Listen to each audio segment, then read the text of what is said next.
नमस्कार मंडळी, Nina's cooking connection मध्ये आपल्या सगळ्यांचं खूप खूप मनापासून स्वागत. आज मी तुमच्यासाठी अतिशय सोपा एक पदार्थ घेऊन आली आहे, तो म्हणजे दही पोहे. आता मध्यम जे आपले फोडणीच्या पोह्यांचे जे पोहे असतात ते पोहे धुवून दही पोहे केलेच जातात, पण मी इथे पातळ पोहे वापरणार आहे.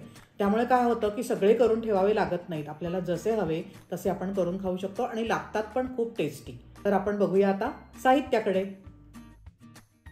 हे आहेत पातळ पोहे, हे आहे दही, त्याच्यानंतर ही साखर, मीठ, हे आहे साजूक तूप, कोथिंबीर, जिरं आणि ह्या सांडगी मिरच्या किंवा भरल्या मिरच्या आहेत. आता आपण काय करायचं आहे तर तुपाची फोडणी करायची आहे, जिरं आणि सांडगी मिरची त्याच्यामध्ये तळून घ्यायची आहे आणि मग आपण पुढच्या कृतीकडे वळूया. हे दही घेतलंय, ते जरासं सारखं करून घेते. त्याच्यामध्ये साखर, मीठ घातलं आणि आता ह्या जी फोडणी केली आहे, तडका केलाय तो घालूया. भरलेल्या मिरच्या आणि जिरं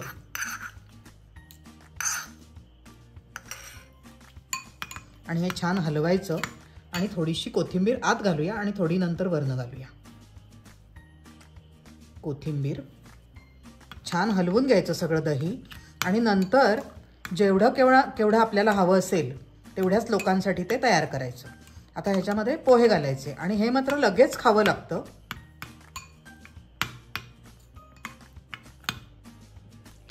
तर हे दह्यामध्ये साखर, मीठ आणि ती मिरची फोडणी सगळं आपलं छान कालवून झालंय.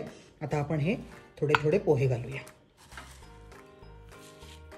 हे काय आहे, पोहे घालायचे, हलवायचं आणि लगेच खायला घ्यायचे मात्र, नाही तर ते फार त्याचा गोळा होऊन जातो.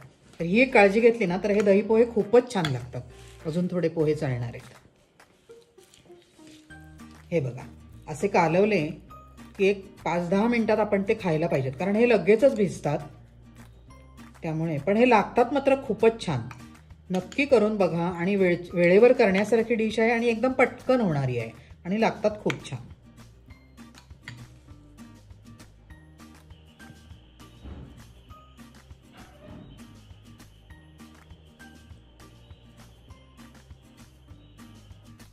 तर मंडळी, करायला एकदम इझी आणि खायला तर टेस्टी लागतेच. ही दही पोह्यांची रेसिपी, हे दही पोहे तुम्हाला आवडले का, कसे वाटले?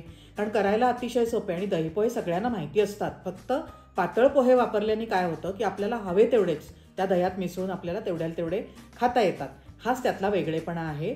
तर करायला अतिशय सोपी आणि खायला एकदम टेस्टी अशी ही दही पोह्याची रेसिपी तुम्हाला नक्की आवडली असणार, मला खात्री आहे.